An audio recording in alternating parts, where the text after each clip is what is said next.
9ஆம் வகுப்பு கணிதம் பயிற்சி 2.9 1வது கணக்கு. எண் என்பது ஓர் இயல் எண் எனில் ஸ்கொயர் ரூட் ஆஃப் எண் என்பது என்ன அப்படின்னு கேட்டிருக்கு. அப்போ ஸ்கொயர் ரூட்டுக்கு உள்ள இயல் எண்ணை எழுதும்போது அதற்கான மதிப்பு என்னவா மாறுது அப்படிங்கிறத நம்ம பார்க்கணும். அப்போ ஸ்கொயர் ரூட்டுக்குள்ளே 1 2 3 4 அப்படின்னு இயல்களை எழுதலாம். அப்போ ஸ்கொயர் ரூட் ஆஃப் 1 மதிப்பு 1 தான். அப்போ 1 என்பது விகிதமுறு எண்.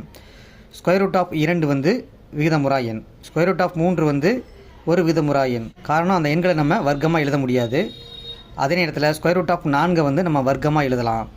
4 வந்து 2 × 2 அப்படின்னு பிரிக்கலாம். அப்போ பிரித்தா ஸ்கொயர் ரூட் ஆஃப் 2 × 2 மதிப்பு வந்து 2. அப்போ 2 என்பது ஒரு விகிதமுறு எண். அப்போ ஸ்கொயர் ரூட்டுக்குள்ளே இயல்களை எழுதும்போது விகிதமுறு எண்ணும் கிடைக்குது, விகிதமுறா எண்ணும் கிடைக்குது. அப்படிங்கிறதுனால விடை 4 ஒரு விகிதமுறு அல்லது விகிதமுறா எண். அடுத்து 2வது கணக்கு. பின் வருவனவற்றுள் எது உண்மை அல்ல அப்படின்னு கேட்டிருக்கு. அதுக்கு நம்ம இந்த படத்தை முழுமையாக புரிஞ்சுக்கணும். அப்போ தான் நம்மளால் அந்த கணக்குக்கு விடை அளிக்க முடியும். இப்போ இந்த படத்தில் வந்து பெரிய எண் தொகுப்பு அப்படின்னா மெய்யெண் தொகுப்பு தான். இந்த மெய்யெண் தொகுப்புக்கு உள்ள எண் தொகுப்புகள் தான் இந்த அனைத்தும். அதே போல் விகிதமுறு எண்ணுக்கு உள்ள எண் தொகுப்பு முழுக்கள் எண், முழு எண், இயல் எண். ஃபர்ஸ்ட் ஆப்ஷனுக்கு போகலாம். ஒவ்வொரு விகிதமுறு எண்ணும் மெய்யெண். இதில் உள்ள விகிதமுறு எண்கள் அனைத்தையும் நம்ம மெய்யெண்கள் அப்படின்னு சொல்லலாம். இது சரியா தவறா அப்படின்னா இது சரிதான். அப்போ கேள்வி என்ன, எது உண்மை அல்ல அப்படின்னு கேட்டிருக்கு. அப்போ 1 வந்து சரி. 2 பாருங்கள், ஒவ்வொரு முழுக்களும் விகிதமுறு எண் அப்படின்னு சொல்கிறாங்க. அப்போ முழுக்கள் எதன் கீழே வருது, இங்கே இருக்குது. அப்போ ஒவ்வொரு முழுக்களுமே வந்து விகிதமுறு எண்ணுன்னு சொல்லலாம். ஏண்டா விகிதமுறு எண்ணுக்கு உள்ள எண்கள் தான் முழுக்கள் எண்கள். அது மாதிரி ஆப்ஷன் 3 கவனிங்க. ஒவ்வொரு மெய்யெண்ணும் விகிதமுறா எண் அப்படின்னு சொல்லியிருக்கு. மெய்யெண்கள் அனைத்தும் விகிதமுறா எண்கள் அப்படின்னு சொல்ல முடியுமா அப்படின்னா முடியாது. இயல் எண் வந்து விகிதமுறா எண்ணாக இருக்காது, முழு எண் வந்து விகிதமுறா எண்ணாக இருக்காது. அப்போ ஆப்ஷன் 3 வந்து தவறான ஒரு விடை. அதே மாதிரி ஆப்ஷன் 4 பாருங்கள். ஒவ்வொரு இயல் எண்ணும் ஒரு முழு எண். அப்போ முழு எண்ணுக்கு உள்ளே தான் இயல் எண் இருக்குது. அப்போ ஒவ்வொரு இயல் எண்ணையும் நம்ம முழு எண் சொன்னால் தப்பு இல்லை. அப்போ 1 என்பது இயல் எண். அப்போ 1 என்பது முழு எண்ணா அப்படின்னு கேட்டால் ஆமாம், முழு எண் தான். அப்போ முழு எண் தொகுப்புலையும் 1ங்கிறது வருது, இயல் எண் தொகுப்புலையும் வருது. அப்போ விடை 3 ஒவ்வொரு மெய்யெண்ணும் விகிதமுறா எண். 3வது கேள்வி. இரு விகிதமுறா எண்களின் கூடுதல் பற்றிய கீழ்காணும் கூற்றுகளில் எது உண்மை அப்படின்னு கேட்டிருக்கு. அப்போ உங்களுக்கு தெரியும், இரு விகிதமுறு எண்களை கூட்டும்போது என்னென்ன நடக்கும் அப்படிங்கிறது. இந்த 2 விகிதமுறா எண்களை நம்ம கருதுவோம். இப்போ ஸ்கொயர் ரூட் ஆஃப் 5ஐயும் ஸ்கொயர் ரூட் ஆஃப் 5ஐயும் கூட்டும்போது விடை வந்து 2 ஸ்கொயர் ரூட் ஆஃப் 5. இது ஒரு விகிதமுறா எண். அதே நேரத்தில் மைனஸ் ஸ்கொயர் ரூட் ஆஃப் 5ஐயும் ப்ளஸ் ஸ்கொயர் ரூட் ஆஃப் 5ஐயும் கூட்டும்போது நமக்கு விடை வந்து 0 வருது. அப்போ 0 என்பது விகிதமுறு எண். அப்போ இதிலேருந்து நம்ம என்ன முடிவுக்கு வரோம் அப்படின்னா, எந்த இரு விகிதமுறா எண்களையும் கூட்டும்போது நமக்கு விடை வந்து விகிதமுறு எண்ணும் வரலாம், விகிதமுறா எண்ணும் வரலாம். அப்போ விடை 2 ஒரு விகிதமுறு அல்லது விகிதமுறா எண்ணாக இருக்கலாம். 4வது கணக்கு. பின் வருவனவற்றுள் எது முடிவுறு தசம தீர்வு அப்படின்னு கேட்டிருக்கு. அப்போ முடிவுறு தசமமாக இருக்கணும் அப்படின்னா இதை வந்து அது சாட்டிஸ்ஃபைட் பண்ணணும். அப்போ பகுதியை பொறுத்த வரைக்கும் 2m 2 மடங்காக இருக்கலாம், 5n 5 மடங்காக இருக்கலாம், அல்லது 2 மடங்காக மட்டும் இருக்கலாம், 5 மடங்காக மட்டும் இருக்கலாம். அது தவிர வேறு ஒரு எண் மடங்காக வந்தால் அது வந்து முடிவுறு தசமம் அல்ல. ஃபஸ்ட் ஆப்ஷனில் பகுதியை எடுத்துக்கங்க 64. இதை நம்ம பகாக்காரணியாக மாற்றும் போது 2 மட்டும் கிடைக்குது. அப்போ 2 மட்டும் கிடைச்சாலும் இது முடிவுறு தசமம். அடுத்து 2வது ஆப்ஷனை பாருங்கள் 9. அப்போ இதில் பார்த்தீங்கன்னா 3ங்கிற பகாக்காரணி கிடைக்குது. அப்போ 3 இதில் இல்லை, அதனால் இது முடிவுறா தசமம். அது மாதிரி 15 எடுத்துக்கிட்டோம் அப்படின்னா 3 5 2 பகாக்காரணிகள் கிடைக்குது. இங்கே 5 இருந்தாலும் எக்ஸ்ட்ராவாக 3ங்கிற எண்ணு வர்றதுனால இதுவும் முடிவுறா தசமம். அடுத்து 12 எடுத்துக்கலாம். அப்போ 12 எடுத்து வகுக்கும் போதும் 2 3 இந்த 2 எண்கள் வருது. அப்போ 2 இதில் இருந்தாலும் இப்போ 3 எக்ஸ்ட்ராவாக வர்றதுனால இதுவும் முடிவுறா தசமம். அப்போ விடை 1 5/64. அடுத்து 5வது கணக்கு. பின் வருவனவற்றுள் எது விகிதமுறா எண் அப்படின்னு கேட்டிருக்கு. அப்போ முதல் ஆப்ஷன் எடுத்துக்கங்க. Square root of 25. இதை வர்க்கமாக பிரிக்கலாம். பிரித்தா நமக்கு விடை 5 வருது. அப்போ இது விகிதமுறு எண். இந்த 9ஐயும் 4ஐயும் வர்க்கமாக பிரிக்கலாம். அப்போ 2 3க்கு ஒரு 3 வெளியில் எடுக்கிறோம், 2 2க்கு ஒரு 2 வெளியில் எடுக்கிறோம். அப்போ ஸ்கொயர் ரூட் ஆஃப் 9/4க்கு விடை வந்து 3/2. இது ஒரு விகிதமுறு எண். 7/11 என்பது விகிதமுறு எண். பையின் மதிப்பு உங்களுக்கு தெரியும், 3.1415 அப்படின்ட்டு சுழல் தன்மை அற்ற ஒரு முடிவுறா தசமமாக போயிட்டே இருக்கும். அதனால் இதை வந்து நம்ம விகிதமுறா எண் அப்படின்னு அழைக்கிறோம். அப்போ விடை 4/. அடுத்ததாக 6வது கணக்கு. 2 மற்றும் 2.5 என்ற எண்களுக்கு இடையே உள்ள ஒரு விகிதமுறா எண் எது அப்படின்னு கேட்டிருக்காங்க. அப்போ 2, 2.5 இந்த 2 எண்ணுக்கு இடையில் விகிதமுறா எண் கண்டுபிடிக்கிறதுக்கு நீங்கள் என்ன செய்யணும் அப்படின்னா ஸ்கொயர் பண்ணி ஸ்கொயர் ரூட் பண்ணணும். ஸ்கொயர் பண்ணி ஸ்கொயர் ரூட் பண்ணுறதுனால மதிப்பு மாறாது. இந்த ஸ்கொயர் ரூட்டுக்கும் ஸ்கொயருக்கும் அடியாயிரும். அதனால் நம்ம மதிப்பை மாற்றலை. இப்போ நீங்கள் 2 ஸ்கொயர் பண்ணிங்கன்னா 4, 2.5 ஸ்கொயர் பண்ணால் 6.25. இப்போ இதில் கவனித்து பார்த்தீங்கன்னா இந்த 2 எண்களுக்கு இடையில் என்ன எண் இருக்க வாய்ப்பு இருக்குது? ஸ்கொயர் ரூட் ஆஃப் 4க்கு அடுத்து ஸ்கொயர் ரூட் ஆஃப் 5 இருக்க வாய்ப்பு இருக்குது. அப்போ நமக்கு இரண்டாவது ஆப்ஷன் சரியாக வருது. அப்போ விடை 2 ஸ்கொயர் ரூட் ஆஃப் 5. கணக்கு 1/3 எந்த மிகச்சிறிய விகிதமுறு எண்ணால் பெருக்கினால் அதன் தசம விரிவு ஓர் இலக்கத்தோடு முடிவுறு தசம விரிவாக அமையும் அப்படின்னு கேட்டிருக்காங்க. அப்போ முடிவுறு தசம விரிவாக இருக்கணும் அப்படின்னா நம்ம ஏற்கனவே சொன்ன கண்டிஷனை அது சாட்டிஸ்ஃபைட் பண்ணணும். p/2m × 5n, அதாவது 2 மடங்காக இருக்கலாம், 5 மடங்காக இருக்கலாம், அல்லது 2 மடங்காக மட்டும் இருக்கலாம், 5 மடங்காக மட்டும் இருக்கலாம். அது தவிர வேறு எந்த ஒரு எண்ணும் வரக்கூடாது. அப்போ 1/3 ஃபஸ்ட் ஆப்ஷனை பெருக்கி பாருங்கள். 1/10 பெருக்குனா 1/30. அப்போ 30க்கு எல் டிவிஷன் பார்த்தோம் அப்படின்னா 2, 3, 5 காரணியாக வருது. அப்போ இங்கே 3ங்கிறது எக்ஸ்ட்ராவாக வருது. அப்போ இது முடிவுறா தசமம். இது இந்த ஆப்ஷன் கிடையாது. அடுத்து இதை நம்ம பெருக்கணும் அப்படின்னா 1 3 3 1 3 3ன்னு வகுத்துடலாம். அப்போ நமக்கு கிடைக்கிற விடை 1/10. அப்போ 10 நம்ம காரணியாக பிரித்தோம்னா 2 5. அப்போ 2 மடங்கு 5 மடங்காக இருக்குது. அப்போ இது கண்டிப்பாக முடிவுறு தசமம். இது முடிவுறு தசமம். இதை நீங்கள் பிரிக்கி பார்க்கும்போது என்ன விடை வருது? 1 3 3 1 3 3. அப்போ விடை 1. 1 ஒரு தசம எண் கிடையாது. அது மாதிரி இதை பெருக்கி பார்த்தீங்கன்னா 1 3 3 5 3 30. 1 × 10 10. 10 என்பது ஒரு தசம எண் கிடையாது.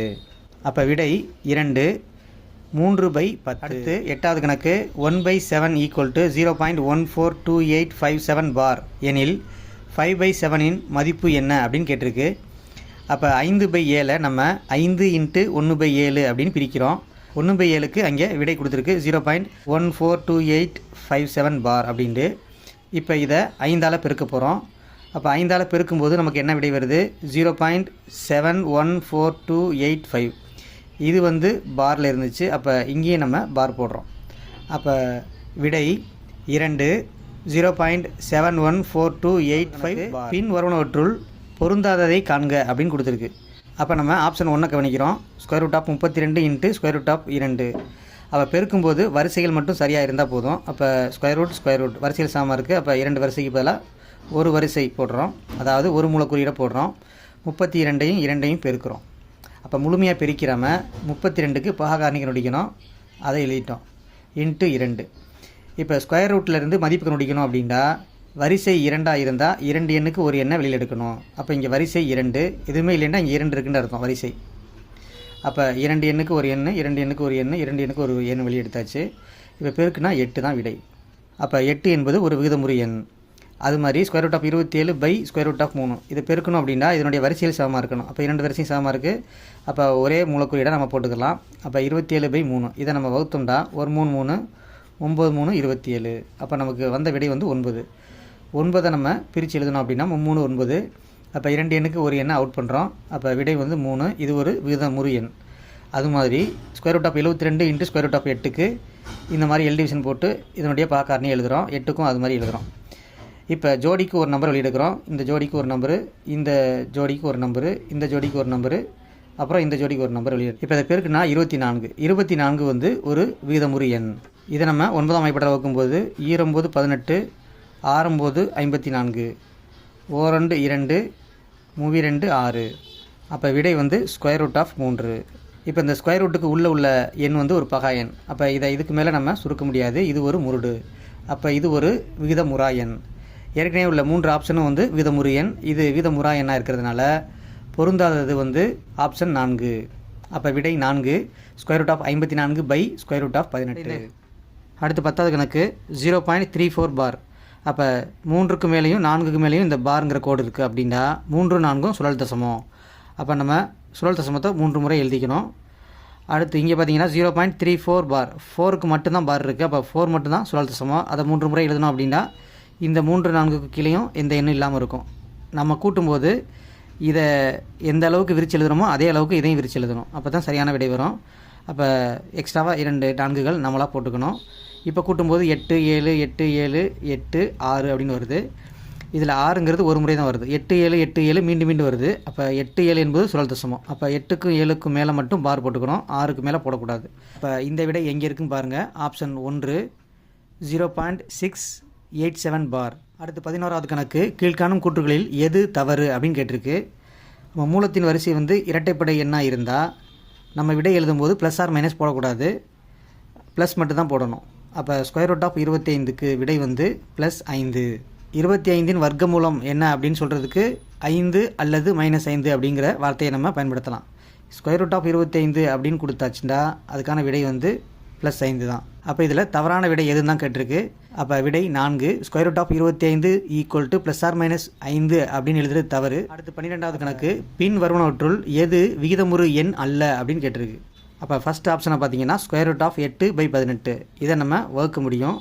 2ஆல் வகுத்தீங்க அப்படின்னா 4 2 8 9 2 18. அப்போ 4 வர்க்கமாக எழுத முடியும், 9 வர்க்கமாக எழுத முடியும். அப்போ ஜோடிக்கு ஒரு நம்பரை வெளியில் எடுத்துடலாம். அப்படின்னா இந்த எண் ஒரு விகிதமுறு எண். 2வது ஆப்ஷன் தெளிவாக கொடுத்துருக்கு, 7/3 அப்படின்ட்டு அது ஒரு விகிதமுறு எண். இங்கே பார்த்தீங்கன்னா 0.01 கொடுத்துருக்கு. இது எப்போ வரும் அப்படின்னா 0.1ஐயும் பெருக்கும்போது தான் நமக்கு 0.01 அப்படிங்கிறது வரும். அப்போ இதனுடைய வர்க்கமூலம் 0.1. அப்போ 0.1 அப்படிங்கிறது ஒரு விகிதமுறு எண். அப்போ இதில் விகிதமுறா எண் அப்படிங்கிறது √13. 13வது கணக்கு, √27க்கு எல் டிவிஷன் எடுத்தோம் அப்படின்னா பகாக்காரணிகள் 3 × 3 × 3.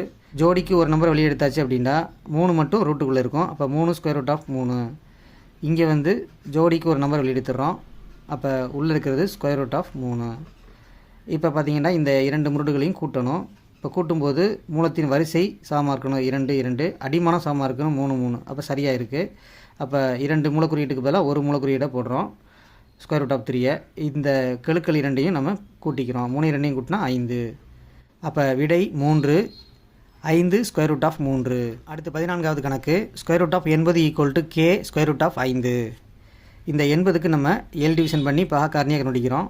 அப்போ 80னுடைய பகாக்காரணியில் இங்கே எழுதியிருக்கோம்.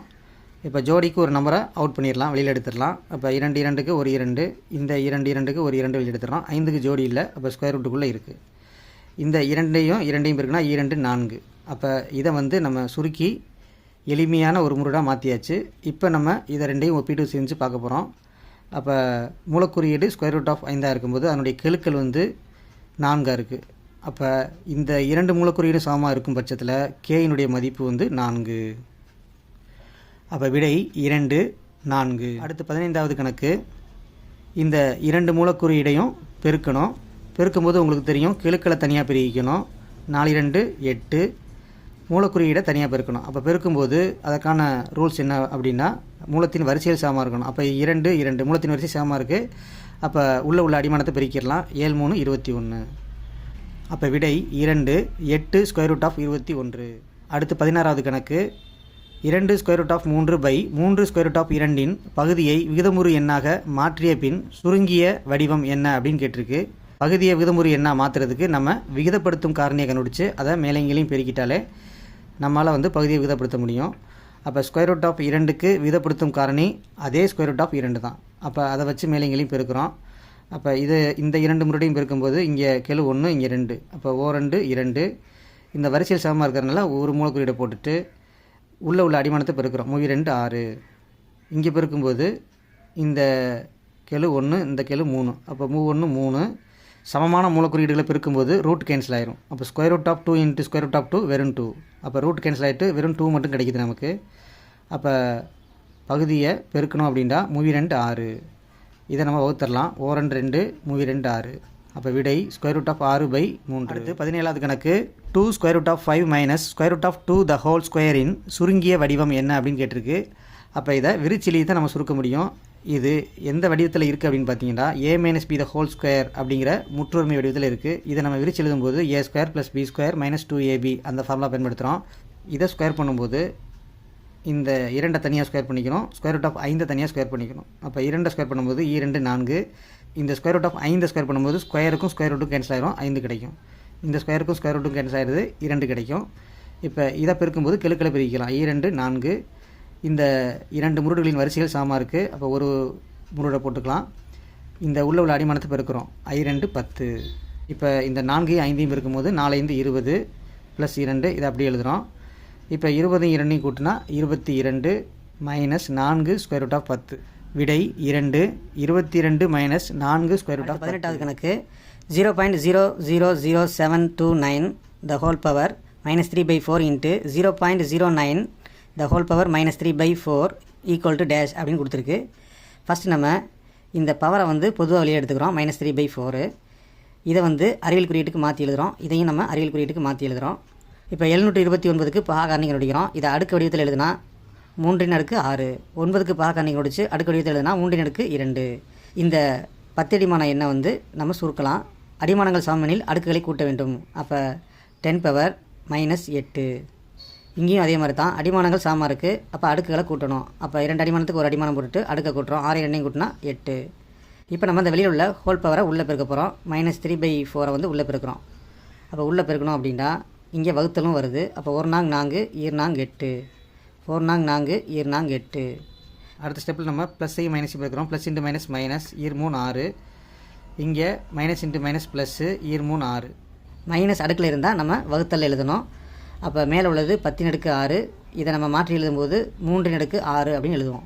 அப்போ விடை 4 10/6/3/6. அடுத்து 19வது கணக்கு if square root of 9 power x equal to cube root of 9 power 2 எனில் x equal to dash அப்படின்னு கொடுத்துருக்கு. இப்போ இந்த இரண்டு முருடுகளும் சமம்னு கொடுத்துருக்கு. இதிலிருந்து நம்ம எக்ஸை கண்டுபிடிக்கணும் அப்படின்னா இதை நம்ம அடுக்கு வடிவத்துக்கு மாற்றி எழுதணும். அப்போ இதை அடுக்கு வடிவத்துக்கு மாற்றும்போது இதனுடைய வரிசை என்னென்னு பார்த்தீங்கன்னா எதுவுமே இல்லைன்னா 2ன்னு போட்டுக்கணும். அப்போ இதை எப்படி நம்ம அடுக்கு வடிவத்துக்கு மாற்றணும் அப்படின்னா அடிமானத்தை அப்படி எழுதிக்கணும். இதனுடைய அடுக்கையும் அப்படி எழுதிக்கணும். இந்த வரிசையை மட்டும் பை போட்டு எழுதணும். அப்போ /2. இங்கே பார்த்தீங்கன்னா அடிமானத்தை அப்படி எழுதுகிறோம், அடுக்கையும் அப்படி எழுதுகிறோம். இந்த வரிசையை மட்டும் பை போட்டு எழுதணும் அடுக்கில். அப்போ 2/3. இங்கே இரண்டையும் பார்த்தீங்கன்னா அடிமானங்கள் சமம். அடிமானங்கள் சமமெனில் அடுக்குகளும் சமம் அப்படிங்கிற விதிப்படி அடுக்கை மட்டும் சமப்படுத்தியிருக்கோம். அப்போ x/2 = 2/3. இந்த வகுத்தில் உள்ள 2 அந்த சைடு கொண்டு வந்தால் பெருக்கலாக மாறிடும். அப்போ 2 4/3. அப்போ எக்ஸின் மதிப்பு 4/3. விடை 2 4/3. எனக்கு ஒரு செவ்வக வடிவ வீட்டுமனையின் நீளம் மற்றும் அகலங்கள் முறையே 5 × 10⁵5 மற்றும் 4 × 10⁴ மீட்டர் எனில் அதன் பரப்பளவு என்ன அப்படின்னு கேட்டிருக்கு.